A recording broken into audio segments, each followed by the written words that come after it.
शाम का समय था। आसमान में हल्का अंधेरा छा रहा था। राहुल पहली बार अपने दादा के गांव पहुंचा था। राहुल, दादा, आपका गांव कितना शांत है, शहर से बिल्कुल अलग। शांत तो है बेटा, लेकिन यहाँ एक रहस्य भी है। कैसा रहस्य? दादा, रात के बाद पुराने बरगद के पेड़ के पास कोई नहीं जाता। तभी गांव का लड़का सोनू वहां आया। सोनू, राहुल भैया, आपने उस पेड़ की कहानी सुनी क्या? नहीं, क्या हुआ वहां? सोनू धीरे से, कहते हैं वहां भूत रहता है। जो भी रात में जाता है उसे आवाजें सुनाई देती हैं। दादा, लोग डरते हैं, इसलिए उस रास्ते को बंद कर दिया गया। राहुल हंस पड़ा। राहुल, दादा, ये सब कहानियां होती हैं, भूत भूत कुछ नहीं होता। दादा ने गंभीर नजर से देखा। दादा, हर कहानी झूठ नहीं होती बेटा। दूर कहीं से अचानक कुत्तों के भौंकने की आवाज आई और राहुल को पहली बार थोड़ा अजीब सा महसूस हुआ। अगले दिन राहुल गांव के चौपाल में गया। वहां कुछ बुजुर्ग बैठे थे। रामू काका, अरे नए लड़के, शहर से आए हो क्या? जी काका। मोहन काका, तो सुन लो, रात को बरगद वाले रास्ते से मत जाना। सब लोग उसी पेड़ से क्यों डरते हैं? सोनू बीच में बोल पड़ा। पिछले साल एक आदमी रात में वहां गया था, फिर कभी वापस नहीं आया। शायद वो कहीं और चला गया होगा। रामू काका, नहीं बेटा, अगले दिन उसका जूता पेड़ के नीचे मिला था।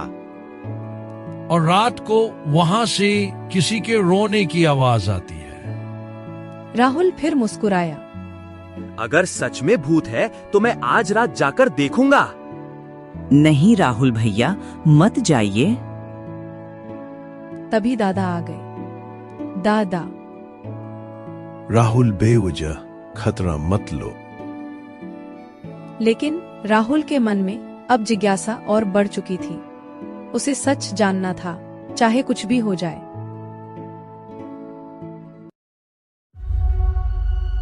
रात धीरे धीरे गहरी होती जा रही थी। राहुल अपने कमरे में टॉर्च और मोबाइल लेकर तैयार हो रहा था। आज पता चल ही जाएगा कि भूत सच है या नहीं। तभी सोनू दरवाजे के पास आया।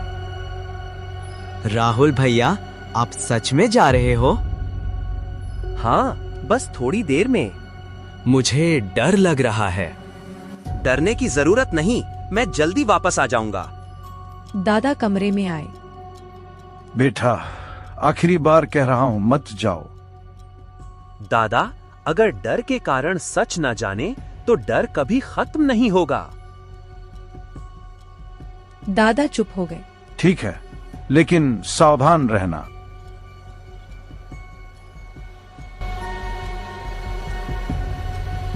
राहुल घर से निकल पड़ा। गांव में चारों तरफ सन्नाटा था।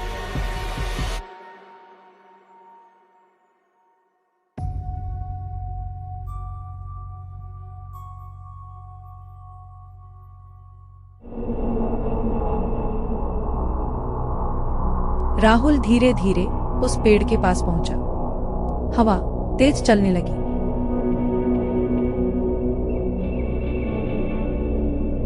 बस यही है वो जगह, सब लोग बेवजह डरते हैं। अचानक पेड़ की डाल हिलने लगी। राहुल घबरा गया। शायद हवा होगी। तभी पीछे से हल्की आवाज आई। कौन है? राहुल चौंक गया। कौन है वहां? कोई जवाब नहीं आया। फिर अचानक पेड़ के पास से धीमी हंसी सुनाई दी। राहुल घबराकर, ये कौन हंस रहा है? उसने इधर उधर देखा, लेकिन वहां कोई नहीं था। राहुल वापस जाने ही वाला था कि उसे एक सफेद छाया दिखाई दी। राहुल, कौन हो तुम? छाया धीरे धीरे आगे बढ़ी। तुम यहाँ क्यों आए हो? राहुल का दिल जोर जोर से धड़कने लगा। मैं सच जानने आया हूँ। सच जानना आसान नहीं होता। हवा और तेज हो गई। भूत ने धीरे धीरे बोलना शुरू किया। कई साल पहले मैं इसी गांव में रहता था। फिर क्या हुआ? गांव वालों ने मुझ पर झूठा आरोप लगाया और मुझे इस पेड़ से बांध दिया। क्या? मैं निर्दोष था, लेकिन मेरी बात किसी ने नहीं सुनी।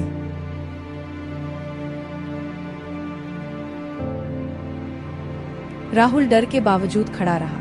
हवा लगातार तेज चल रही थी और बरगद के पत्ते सरसराने लगे थे। राहुल, अगर तुम निर्दोष थे तो गांव वालों ने तुम्हारी बात क्यों नहीं सुनी?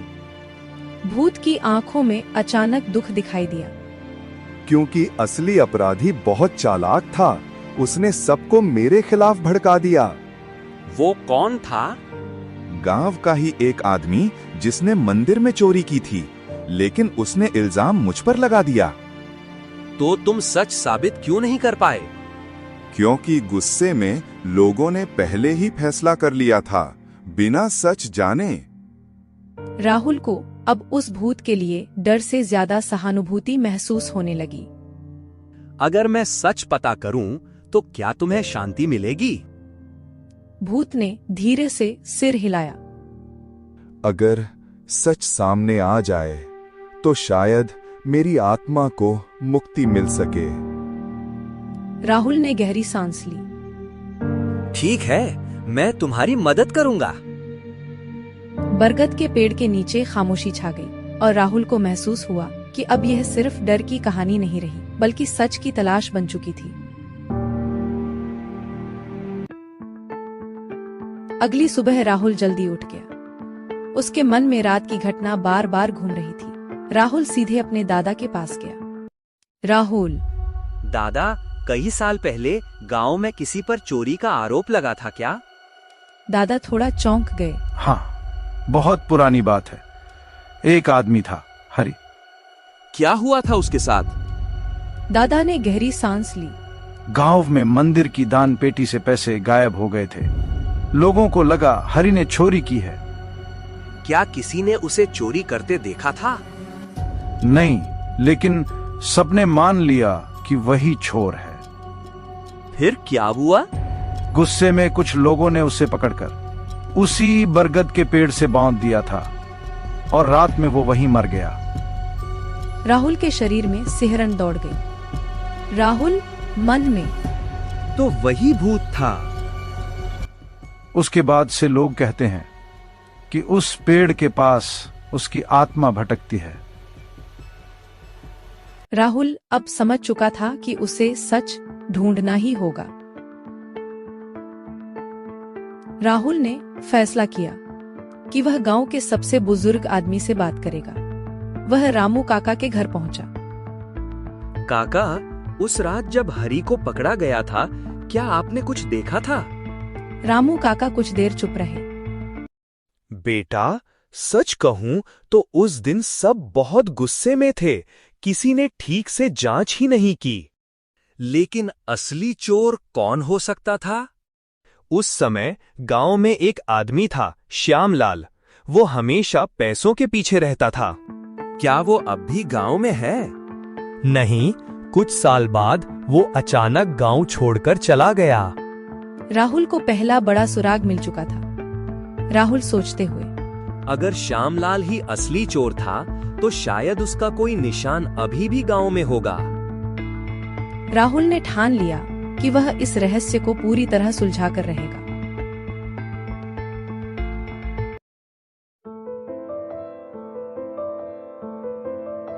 रात होने से पहले राहुल फिर बरगद के पेड़ के पास गया।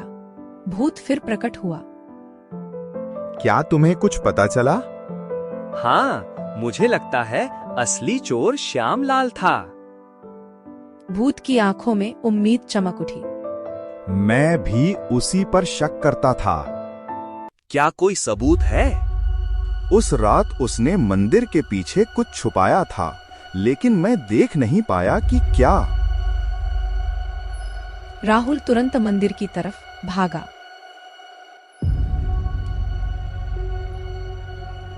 वह मंदिर के पीछे गया और मिट्टी खोदने लगा। कुछ देर बाद उसे एक पुराना लोहे का डिब्बा मिला। राहुल ने उसे खोला। अंदर पुराने सिक्के और मंदिर की दान पेटी का ताला पड़ा था। राहुल समझ गया, यही असली सबूत था।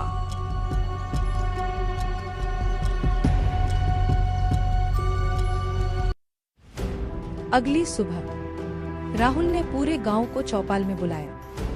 आप सब ने कई साल पहले हरि को चोर समझकर सजा दी थी। गांव वाले हैरान हो गए। मोहन काका। हाँ, लेकिन वो चोर था। राहुल ने डिब्बा सबके सामने रखा। ये मंदिर के पीछे मिला है। असली चोर श्यामलाल था। सब लोग चुप हो गए। दादा। तो इसका मतलब हरि निर्दोष था। रामू काका की आंखों में आंसू आ गए। रामू काका। हमसे बहुत बड़ी गलती हो गई। गांव वालों को पहली बार अपनी भूल का एहसास हुआ।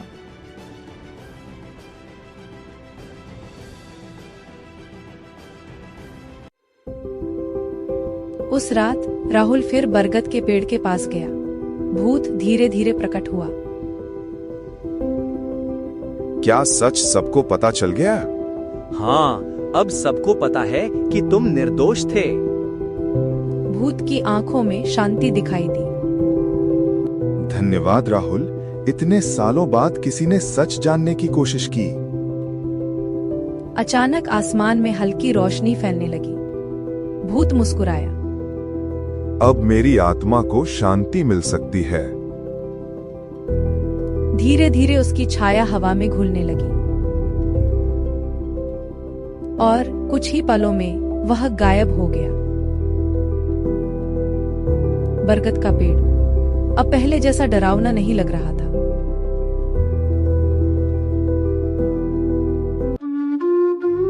अगले दिन गांव में माहौल बदला हुआ था। गांव वालों ने बरगद के पेड़ के नीचे एक छोटा सा स्मारक बनाया। उस पर लिखा था, हरि, एक निर्दोष आदमी जिसे सच मिलने में कई साल लग गए।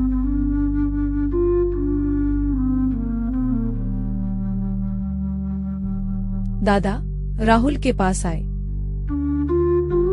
बेटा, तुमने हमारे गांव का पुराना बोझ खत्म कर दिया। सोनू खुश होकर बोला, अब उस रास्ते से जाने में किसी को डर नहीं लगेगा।